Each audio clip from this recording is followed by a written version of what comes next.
मोर merit list रे नाम आसुनी तेणे मु केस करिकी एग्जामिनेशन को कैंसल करदेवी। एई लाइन टी आपण माने प्राय जगह शुणुथिबे, से आपणकर टेलीग्राम रे हो, व्हाट्सएप रे हो, किंबा आपण माने चैनल रे कमेंट बॉक्स रे मध्ये आपण देखि परिबे।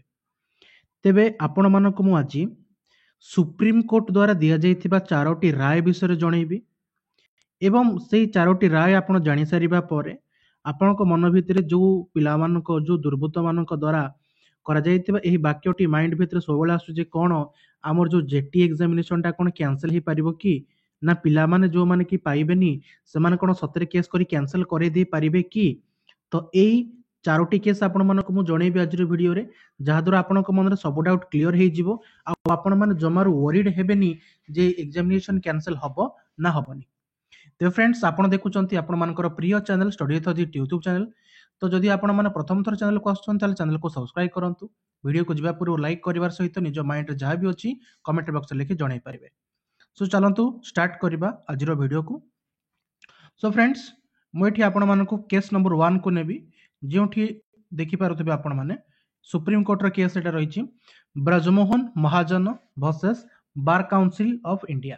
ओके, सो एठी आपण मान जदि कहिबे ए केस कोन हेतिला और किभଳି भाबरे हेतिला ताकू टिके जदि मु समप्रे करबी। देखंतु this case is heard through video conferencing, petitioner in person is heard questioning the admission. Okay, so एठी गोटे एडमिशन एग्जामिनेशन को नेकरी केस हेतिला।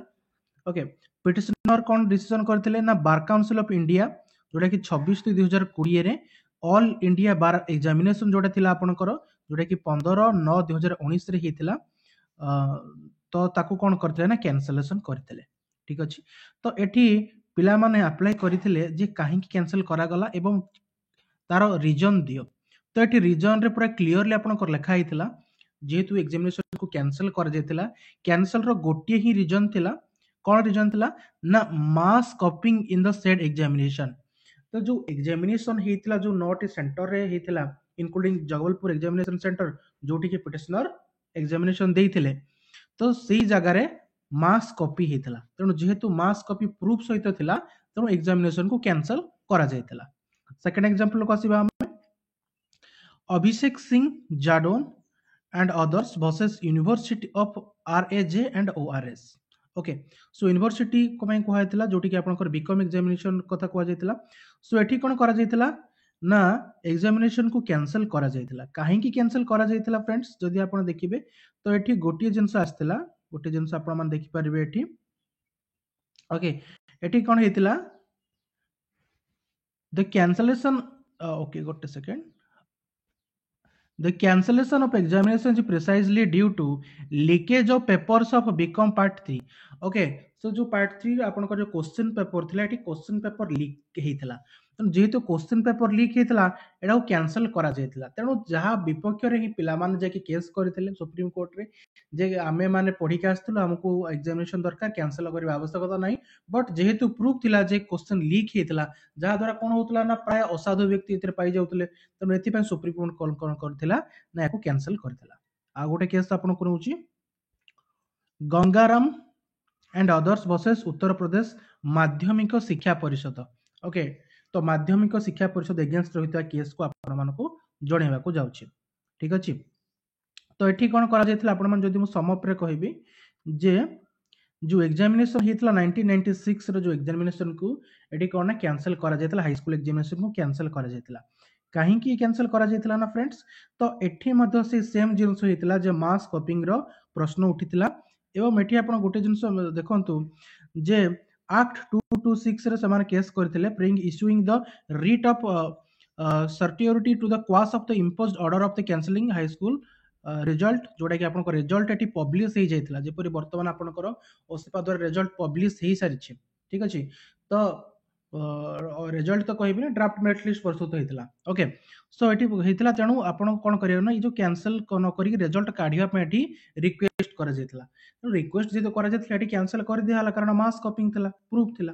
ठीक अछि, एंड लास्ट केस को जिबी। ओके, एठी आपनकर कोआर जायछि पूरा डिटेल रे मेंशन अछि।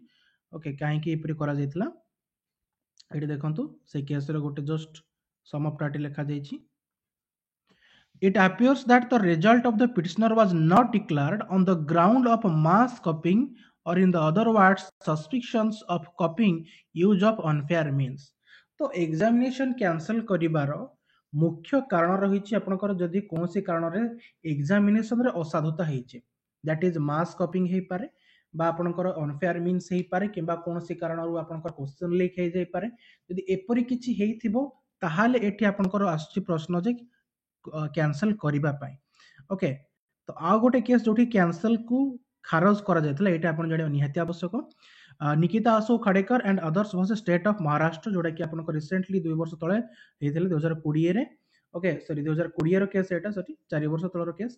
तो एटा कोन हेइतिला घटनाटा आपन को जणाउची ना जो पिटिशनर थिले से फाइल करथिले महाराष्ट्र एडमिनिस्ट्रेटिव एजेंसी को चैलेंज करिकि जो महाराष्ट्र जो पब्लिक सर्विस कमिशन थिला जो महाराष्ट्र सबनेट जो गैजेट कंबाइन भी प्रिलिमिनरी एग्जामिनेशन थिला ताकू से पोस्टपोन कर देथिले कैंसल तापरे पोस्टपोन करबा सहित परवर्ती समय रे प्रिलिम को से कैंसल मध्ये करथिले ओके। तो एपरि काहे कि हेतला तो यार कोन से रीजन से मान देइ नथिले बट कैंसल करथिले ता केस को जाइथिले एवं सेठी मध्ये टी जिंस क्लियर कर जाइथिला जे आपण माने बिना कोनसी कारण रे जदि आपनकर एग्जामिनेशन रे कोनसी त्रुटि नाही ओके एठी हां गोटे जिंस एठी आपनकर रिजर्वेशन पई कैंसल कर जाइथिला आपनकर जो एससीबीसी रिजर्वेशन पर बढ़िथिला ओके 13% को तो सेठी पई एठी कोन ना जो थिला आपनकर लिस्ट तो कैंसल कर जाइथिला तनो सेठी पई एठी केस हेतिला। तेणु एहे पई महाराष्ट्र जो आपनकर सुप्रीम कोर्ट ए जिंस डिक्लेयर कले कि आपण माने ए जो रिजर्वेशन पई कोन ना कोनोसी पिला को परीक्षा वंचित करे जाय परिबे नाही कारण परीक्षा रे कोनोसी अनफेयर यूज हेइ नाही जदि परीक्षा नीट एंड क्लीन अछि तले एग्जामिनेशन केबे हेले भी कैंसल करा जिवो नाही। आपण पुनर्बार लिस्ट काढंतु जोंतरे कि जो एससीबीसी मानको 13% रो शेयर होल्ड दिया जिवो। तो एभली परवर्ती समय मध्ये हेतला समानको पोस्टिंग मध्ये दिया जायतला। तो वर्तमान क्वेश्चन आछी हमरो जेटी केस रो सो जेटी केस जदि कथा हम कहबी तो एठी आपनकर जो एग्जामिनेशन हेतिला सब सीबीटी जरिया रे हेतिला। तो सीबीटी जरिया रे जेहेतु हेतिला तो एठी तो माने क्वेश्चन लीक हबार प्रश्न उठुनी प्रथम कथा। सेकंड कथा क्वेश्चन लीक नै मास कॉपिंग जमार नुहे सीसीटीवी अंडर सब थिला जदि मास कॉपिंग हेता ताले सेहि दिन प्रोटेस्ट हे जेथांता तेणु यह द्वारा मध्य करि परिबेन जदि पिला एठी अप्लाई करूचंती जे कॉपिंग हेतला कैंसल करा जाऊ देन आपनकर जज को एते दिन जा केउठी सोइथिलो। सेकंड जदि कहिबे जे एठी क्वेश्चन लीक हेतला सेन अगेन सेही क्वेश्चन जेते दिन पर्यंत कोउठी थिलो काहे कि आगुर कहिलो नै। तेणु वर्तमान प्रश्न उठुची जे वर्तमान जो सीबीटी एग्जामिनेशन हेची तो एग्जामिनेशन केही हेले भी कैंसल करि परिबे नाही।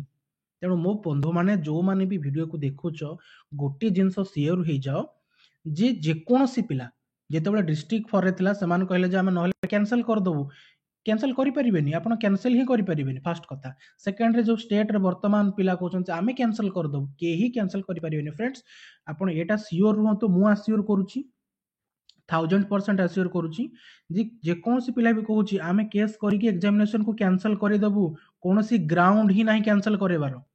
तेणु जेहेतु विदाउट एनी ग्राउंड रे केही भी आपन एग्जामिनेशन कैंसल करेबेनी तेणु आपण माने डिस्ट्रिक्ट रे पांतो बा स्टेट रे पांतो आपण पाइबे सियोर। तेणु गोटे जिनसटी नॉर्मलाइजेशन कथा आसुची ठीक अछि एठी पिला कहउछन जे हमन स्कोर कार्ड देइनो तेणु हम एग्जामिनेशन कैंसल कर दउ केबे भी हबनी कारण आपण ओडब्ल्यूएससी ओ ट्रिपल एससी आपण इवन एसएससी भी देखिबे सो मार्क टा आपनकर एंड रे बाहर पोस्टिंग पर देखिबे आपण पर गोटा आसे सेथिरे आपनकर मार्क थाए आपण माने चाहिले तो सेठी से कहउछन ना कि आपण माने चाहिले आरटीआई फाइल करि परिबे तेणु एठी तो ट्रांसपेरेंसी रहला। तेणु डोंट वरी आपनकर एग्जामिनेशन केबे भी कैंसल हबो नाही। आ नॉर्मलाइजेशन कथा जेउटी सीबीटी हुए जेउटी मल्टीपल टाइम रे आपनकर एग्जामिनेशन दिया जाए सेठी आपनकर नॉर्मलाइजेशन रहे निहाती भाबर रे कारण को शिफ्ट रे को भले क्वेश्चन थिला एटा तो केही कहि परिबेनी तेणु आपन नॉर्मलाइजेशन मार्क रहिबो एवं नॉर्मलाइजेशन फार्मूला जणे नाती एटा होची गोटे कथा किंतु नॉर्मलाइजेशन मार्क रहिबो केबे भी एग्जामिनेशन कैंसल हबो नाही। ओके फ्रेंड्स आई होप आपण मानकर डाउट क्लियर हे जेतिबे रिगार्डिंग एग्जामिनेशन कैंसलेशन। यदि वीडियो पसंद लागे वीडियो को लाइक करिया सहित कमेंट करिवे एवं बंधु मानक सहित शेयर करिवे। This is all for today this is Ajay Das signing off.